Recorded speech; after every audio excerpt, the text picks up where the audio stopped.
Assalamualaikum warahmatullahi wabarakatuh. Selamat pagi anak-anak. Ya, untuk hari ini kita akan belajar mengenai koordinat kartesius dan koordinat kutub. Nah, koordinat kartesius tentu tidak jauh dari bilangan koordinat kartesius di mana di sini ada koordinat kartesius ya, ini sumbu X yang mendatar, kemudian yang horizontal adalah sumbu Y. Kalau kita menamai koordinat berarti itu pasangan dari absis yaitu X-nya dan pasangan dari ordinat. Sehingga kalau disebut sebagai koordinat ya, misal di sini ada titik 3,4. Nah, berarti di sini 3,4. Misalkan titik A, berarti ini 3,4. Maka ini disebut sebagai koordinat titik A, yaitu X-nya 3, Y-nya 4. Kemudian misal di sini min 5,2, berarti min 5,2, berarti di sini titik B min 5,2 koordinat titik kartesius. Kalau pada koordinat kutub, pada koordinat kutub ini nanti yang disebutkan adalah nilai dari panjang X-nya, kemudian dan nilai sudutnya. Misal di sini X-nya 4, kemudian sudutnya 30 derajat. Nah, ini. Jadi titik A ini nanti 4,30 derajat. Ini namanya koordinat kutub atau koordinat polar. Ya, koordinat polar. Misal lagi di sini ada titik 3, B-nya ini X-nya 3, kemudian sudutnya ini searah berlawanan arah jarum jam.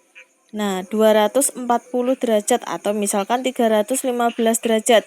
Berarti di sini nanti dituliskan B 3,315 derajat. Nah, seperti ini. Kalau di situ sudut berlawanan arah jarum jam, ya kalau berlawanan arah jarum jam berarti dia bernilai positif. Jadi kalau sudut bernilai positif berarti dia berlawanan arah jarum jam. Maksudnya gimana? Muternya koordinat dalam koordinat kutub itu kan ini kan 0 derajat, kemudian di sini 90, di sini 180, kan muternya gini. Berlawanan arah jarum jam, tapi dia justru positif. Kalau nanti dia berlawanan searah jarum jam, misal jarum jam kan muternya ke sini. Nah, itu berarti dia bernilai negatif. Karena kalau sudut negatif dia searah jarum jam. Jadi nanti kalau misal di situ ada soal kemudian disebutkan di sini koordinat polarnya misal 5, min 45 derajat, berarti menandakan kalau min itu dia bernilai negatif, berarti searah jarum jam. Kalau misal di sini 3,330 derajat, berarti karena dia positif ya, berarti dia berlawanan arah jarum jam. Nah, seperti itu ya. Kemudian untuk koordinat kutub diubah ke koordinat polar atau koordinat kartesius diubah ke koordinat kutub itu begini. Misalkan di sini nanti ada titik X, Y. X, Y itu kayak apa? Kayak seperti ini. Ini X, Y. Atau kayak ini. X, alfa. Kalau sudut itu alfa ya. Jadi kalau ini tuh X, Y, kalau di sini X, alfa. Nah, alfa menunjukkan sudutnya. Jadi kalau ada titik X, Y, ya ini nanti dirubah menjadi R, alfa. Ya, ini tadi R, alfa. Ya. Nah, jadi ini namanya yang kartesius. Yang ini namanya yang polar atau kutub. Polar atau kutub.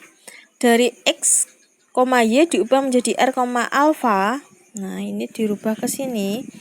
Maka ini nanti untuk mencari R-nya itu rumusnya pakai akar dari X kuadrat plus Y kuadrat. Untuk mencari alfanya pakai tan alfa Y per X. Sebaliknya, kalau dari polar atau dari kutub diubah ke kartesius, ini dirubah ke sini. Nah, berarti mencari X-nya pakai rumus R cos alfa. Untuk Y-nya pakai rumus R sin alfa. Nah, ini nanti yang perlu kalian dalami. Jadi gini ya, saya ulangi. Misalkan di sini ada koordinat polar R, alfa, terus dirubah menjadi XY, X, Y, ini dirubah ke sini.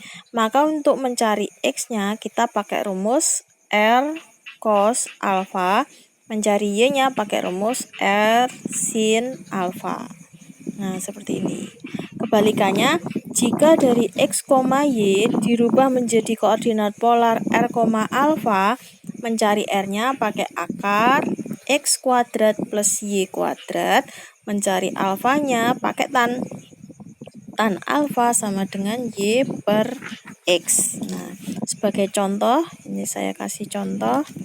Misalkan di sini ada titik koordinat kartesius atau koordinat polarnya 8,150 derajat.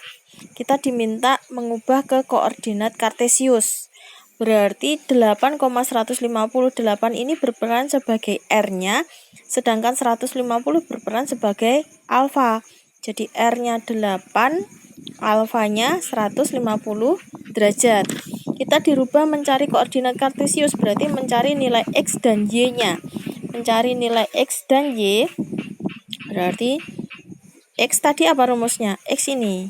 Nah, R cos alfa, berarti R cos alfa. R-nya 8, cos 150 derajat. Alfanya kan 150 derajat. Berarti di sini sama dengan 8 cos 150 derajat, berarti kuadran berapa? Kuadran 2. Kalau kuadran 2 berarti 180 dikurangi berapa supaya 150 dikurangi 30, berarti ini alfa yang kita cari. Berarti 8 dikali cos 30. Ingat, kuadran 2 berarti cosnya nilainya min. Ya, all sin. Yang positif hanya sin, berarti cosnya min. Berarti nanti 8 dikali cos 30 berarti min setengah akar 3. Min setengah akar 3. Jadi X-nya 8 dikalikan setengah, min 4 akar 3. Itu nilai dari X-nya. Sekarang kita nyari Y-nya. Y rumusnya yaitu R sin alfa. Berarti 8 sin 150 derajat. Nah, berarti ini nanti 8 sin 150 derajat sama kuadran 2 180 min 30. Yang dicari adalah 30-nya. Sin 30. Karena di kuadran 2 sinnya positif. Nah, berarti tetap 8 kali sin 30 setengah. Berarti 8 kali setengah berapa? 4. Nah, jadi koordinat kartesiusnya X, Y-nya, tadi X-nya ketemu berapa? Min 4 akar 3. Kemudian koma, Y-nya berapa? 4. Nah, seperti ini. Nah, sekarang kita lanjut ke pertanyaan yang kedua. Di sini ada koordinat kartesius, kita rubah menjadi koordinat kutub. Ya, kalau koordinat kartesius berarti di sini adalah 4-nya itu adalah X, kemudian min 4-nya adalah Y. Nah, min 4-nya adalah Y. Mengubah dari koordinat kutub ke koordinat kartesius ke koordinat kutub berarti kita pakai rumus nyari R-nya dulu sama nyari alfanya. R-nya tadi rumusnya kayak apa? R-nya akar dari X kuadrat plus Y kuadrat. Jadi di sini sama dengan akar dari 4 kuadrat ditambah min 4 kuadrat. Nah, sama dengan akar dari 16 ditambah min, kalau dikuadratkan tetap plus ya. Akar 32, jadi 32 itu dari 16 dikali 2, berarti 4 akar 2. Ini R-nya. Kemudian nyari tan alfa. Ini nanti fungsinya untuk mencari alfanya. Pakai rumus tadi. Tan alfa sama dengan Y per X. Berarti tan alfa sama dengan Y-nya tadi min 4. Kemudian X-nya 4. Jadi tan alfa sama dengan min 1. Sekarang ingat, tan yang nilainya min 1. Yang nilainya 1 berapa? Berarti tan berapa? Lihat tabelnya, yaitu tan 45. Berarti alfanya min 45 derajat. Karena dia bernilai min, berarti dia searah jarum jam. Kalau searah jarum jam, nah kalau saya gambar ini di koordinat kartesius, nah gini 0, ini 90, ini 180, 270, kemudian di sini berapa? 360. Berlawanan arah atau searah? Ternyata negatif tadi kan searah jarum jam. Searah jarum jam, maka ini jalannya ke sini, dari 0 ke sini. Sebesar berapa? Sebesar 45 derajat. Nah, sebesar 45 derajat berarti berhentinya di mana? Nah, di sini. Berarti ini sudut berapa? Puternya ke sini sudutnya yaitu dari 360 dikurangi 45. Berarti alfanya berapa? 315 derajat.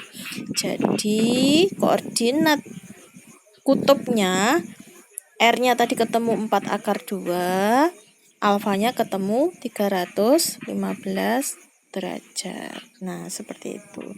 Semoga bermanfaat. Silakan dipahami. Nanti saya akan fotokan latihan soalnya.